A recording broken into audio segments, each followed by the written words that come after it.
ରାତି ହେଇଗଲାଣି। ଘରେ ବସିଛନ୍ତି ଗଣେଶର ବାପା। ରାତି ପାଇଲେ ଗଣେଶର ବାହାଘର। ବାକି ଥିବା ସାଜସଜ୍ଜା ବି ହେଉଛି। ଆଜି ଭଳି ଦିନରେ ଗଣେଶ ଘରେ ନଥିବାରୁ ବାପାଙ୍କ ମନ ଦୁଃଖ। ବାପାଙ୍କୁ ମାର୍କେଟ ଯାଉଛି କହି ଏଯାଏଁ ଆସିନି। ଏପଟେ ଗଣେଶ ଆସିନାହିଁ ବୋଲି ବାପା ମାଆଙ୍କ ଭିତରେ ଝଗଡ଼ା ହେଇଗଲାଣି। ଏତିକି ବେଳେ ଘରେ ଆସି ଲାଗିଲା ଗଣେଶର କାର୍। ଗଣେଶ ଜଣେ ଝିଅର ହାତ ଧରି ବାହାରୁ ବାହାରିଲା। ଝିଅଟି ବେକରେ ଥାଏ ମଙ୍ଗଳସୂତ୍ର, ମଥାରେ ଥାଏ ସିନ୍ଦୁର, ଆଉ ଦୁହିଁଙ୍କ ବେକରେ ଥାଏ ଫୁଲମାଳ। ବାପା ଆଉ କିଛି ନ ବୁଝି ଧାଇଁ ଯାଇ ଗଣେଶକୁ ଗୋଟେ ଚାପୁଡ଼ା ମାରିଲେ। ଶେଷରେ ତୋର ଏଇଆ କରିବାର ଥିଲା? ବେଲଜ୍ଜା କୋଠିକାର। ମୁଁ ଆଉ ମୁଣ୍ଡ ଟେକି ବାଟ ଚାଲିପାରିବି ତ? କାଲି ସକାଳେ ତ ବାହାଘର ହୋଇଥାନ୍ତା, ଆଉ ମୁଁ ସେ ଝିଅ ଘର ଲୋକଙ୍କୁ କ'ଣ କହି ବୁଝେଇବି? ଯାହା କହିଥିଲୁ ସେଇଆ ଆଜି କରିକି ଦେଖେଇଲୁ। ଛି, ମୋର ଆଉ ଏ ପରିବାରର ସବୁ ସମ୍ମାନ ଖାଇଲୁ। କୋଉ ମୁହଁ ନେଇ ଏ ଘରକୁ ଫେରିଛୁ? ଯା, ଚାଲିଯା ମୋ ଘରୁ। ଜୋରରେ ପାଟି କରି ଅନେକ କିଛି ଗାଳି ଦେଲେ ଗଣେଶର ବାପା ଆଉ ତାର ବଡ଼ ଭାଇ। ଗଣେଶ ଆଉ ଶ୍ରୀ ମୁଣ୍ଡ ନୁଆଁଇ ସବୁ ଚୁପଚାପ ଛିଡ଼ା ହୋଇ ଶୁଣୁଥାନ୍ତି। ରାତିରେ ଦାଣ୍ଡ ପିଣ୍ଡାରେ ଏସବୁ ଡ୍ରାମା ଗଣେଶ ମାଆକୁ ଜମାରୁ ବି ଭଲ ଲାଗୁନଥାଏ। ଏସବୁର ସମାଧାନ ପାଇଁ ଦୁହିଁଙ୍କ ପାଖକୁ ଗଲେ। ଦୁହିଁଙ୍କ ହାତ ଧରି ଭିତରକୁ ପାଛୋଟି ଆଣିଲେ ମାଆ। ହେଲେ ଘର ଭିତରେ ରାତିସାରା ଏଇ କଥାକୁ ନେଇ ବହୁତ ହୋ ହଲ୍ଲା ଗଣ୍ଡଗୋଳ। ଶେଷରେ ମାଆଙ୍କ ନିଷ୍ପତ୍ତି ମାନିବାକୁ ପଡ଼ିଲା। ଘରର ସମ୍ମାନକୁ ଆଖି ଆଗରେ ରଖି ଗଣେଶ ସହ ଶ୍ରୀର ବୈଦିକ ରୀତିରେ ବିବାହ କରିବାକୁ ମାଆ ନିଷ୍ପତ୍ତି ନେଲେ।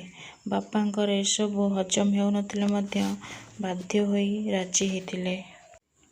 ରାତି ପାଇଥିଲେ କଲେକ୍ଟର ଝିଅ ସହ ବାହାଘର ହେଇଥାନ୍ତା। କେତେ ବିଡ଼ା ବିଡ଼ା ଟଙ୍କା, କେତେ କ'ଣ ସବୁ ଆସିଥାନ୍ତା।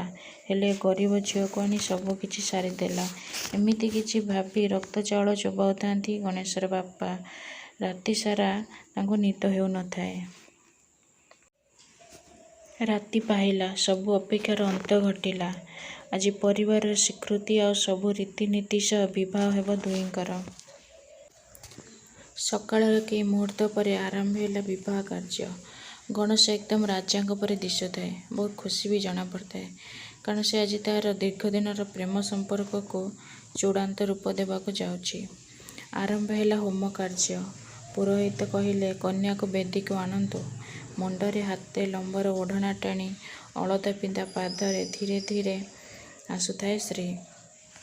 ଶ୍ରୀ ପାଇଁ ଏକ ନିଆରା ଅନୁଭବ। ଏମିତି ଦାଣ୍ଡରେ ତ ସାଥୀ ପିଲାଙ୍କ ସହ ଖପରା ଖେଳ ଖେଳିଛି। ଭୋକ ଉପାସକୁ ଖାତିର ନ କରି ଓଢ଼ଣୀ ଉଡ଼େଇ ଦୁଇ ହାତ ଖୋଲି ବର୍ଷାରେ ନାଚିଛି। କିନ୍ତୁ ଆଜି ସବୁ କିଛି ବଦଳି ଯାଇଥିଲା। ଅଳତା ପିନ୍ଧା ପାଦରେ ଥିବା ରୂପାର ଝୁଣ୍ଟିଆ, ହାତରେ ମେହେନ୍ଦି, ଦେହରେ ଲାଲ ରଙ୍ଗର ପାଟର ଶାଢ଼ୀ ସହ ବିଭିନ୍ନ ସୁନାର ଅଳଙ୍କାର। ଶ୍ରୀ ଏଥିରେ ବହୁତ ସୁନ୍ଦର ଦେଖାଯାଉଥିଲା। ଆଖି ସାମ୍ନାରେ ଖେଳି ଉଠିଥିଲା ବାପଘରର ଅଭାବୀ ଜୀବନ। ବାପା ମାଆଙ୍କ ଅନୁପସ୍ଥିତି ଆଖିରେ ଲୁହ ଭରି ଦେଉଥାଏ। ସବୁ ପରେ ବି ମନର ମଣିଷକୁ ପାଇବା ଖୁସିରେ ମୁହଁରେ ଚେନାଏ ହସ ଖେଳି ଉଠିଥିଲା। କିଛି ଘଣ୍ଟା ପରେ ସମ୍ପୂର୍ଣ୍ଣ ହେଲା ବିବାହ କାର୍ଯ୍ୟ।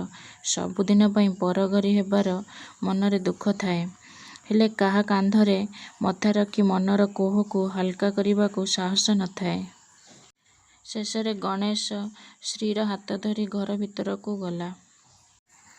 ସ୍ୱାଗତ କରିବାକୁ ନା ଅଛି ବନ୍ଦାଣ ଥାଳି, ନା ଶୁଭୁଥିଲା ଶଙ୍ଖ ହୁଳହୁଳି।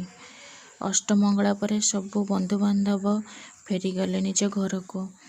ତାପର ଦିନଠାରୁ ଆରମ୍ଭ ହେଲା ଶ୍ରୀ ଉପରେ ନିର୍ଯାତନା। ଗଣେଶର ଘର ଗାଁରେ ହୋଇଥିବାରୁ ସମସ୍ତେ ଭୋରୁ ଉଠନ୍ତି। ଗାଧୁଆ ସାରି ସମସ୍ତେ ନିଜ ନିଜ କାମକୁ ବାହାରି ଯାଆନ୍ତି। ସକାଳୁ ବାପାଙ୍କର ନାଲି ଚା, ମାଆଙ୍କ ବିନା ଚିନିରେ ଚା, ବିନା ଚିନିରେ ଜଳଖିଆ ଘର ପାଇଁ ପ୍ରଥମ କାମ। ଠାକୁର ଘରେ ପ୍ରାୟ ସବୁ ଦେବାଦେବୀଙ୍କର ଫଟୋ। ଠାକୁର ପୂଜା ନିହାତି ଘଣ୍ଟାଏ ଲାଗିଥାଏ। ଏସବୁ ଆଗରୁ ବଡ଼ ବୋଉଙ୍କ କାମ ଥିଲା, କିନ୍ତୁ ଏସବୁ ଏବେ ଶ୍ରୀକୁ କରିବାକୁ ପଡ଼ିବ। ଏସବୁ କିଛି ଶ୍ରୀ ଆଗରୁ ଗଣେଶଠାରୁ ସବୁ ବୁଝି ନେଇଥିଲା। ପ୍ରଥମ ଦିନ ଉଠିଲା ବେଳକୁ 6ଟା ବାଜି ଯାଇଥିଲା। ଏଥିପାଇଁ ଶ୍ୱଶୁରଙ୍କଠାରୁ ବହୁତ କିଛି ଶୁଣିବାକୁ ପଡ଼ିଥିଲା। କିନ୍ତୁ ତାପର ଦିନ ସଠିକ୍ ସମୟରେ ଉଠି ଗାଧୋଇ ଘର କାମରେ ଲାଗି ପଡ଼ିଥିଲା ସ୍ତ୍ରୀ। ସକାଳୁ ଶୀଘ୍ର ଉଠିବା, ଗାଧୋଇବା ଆଉ ଅଣନିଶ୍ୱାସୀ ହୋଇ କାମରେ ଲାଗିପଡ଼ିବା ଏହି କଥା ଏତେ ସହଜ ନୁହେଁ। ସକାଳୁ ଉଠିବାର କୌଣସି ସମୟସୀମା ନଥିବା ଝିଅ ପାଇଁ ଏହା ବହୁତ କଷ୍ଟକର କାମ। କେବେ ଶାଢ଼ୀ ପିନ୍ଧି ନଥିବା ଝିଅ ହଠାତ୍ ଶାଢ଼ୀ ପିନ୍ଧି ଘରର ସବୁ କାମ ତୁଲାଉଛି। ହାତରେ ମୋଟା ମୋଟା ମେଞ୍ଚାଏ ପାଣି ଯୋଡ଼ି, ମୁଣ୍ଡରେ ହାତେ ଲମ୍ବର ଓଢ଼ଣା ସ୍ତ୍ରୀକୁ ଯେମିତି ଏକ ପ୍ରକାର ବାନ୍ଧି ରଖିଛି। ଏସବୁ ଭାରି ଅଡ଼ୁଆ ଅଡ଼ୁଆ ଲାଗୁଛି। ଗଣେଶ କାନ୍ଧରେ ମୁଣ୍ଡ ରଖି ସ୍ତ୍ରୀ ଟିକେ ଫୁଲେଇ ହୋଇଯାଏ।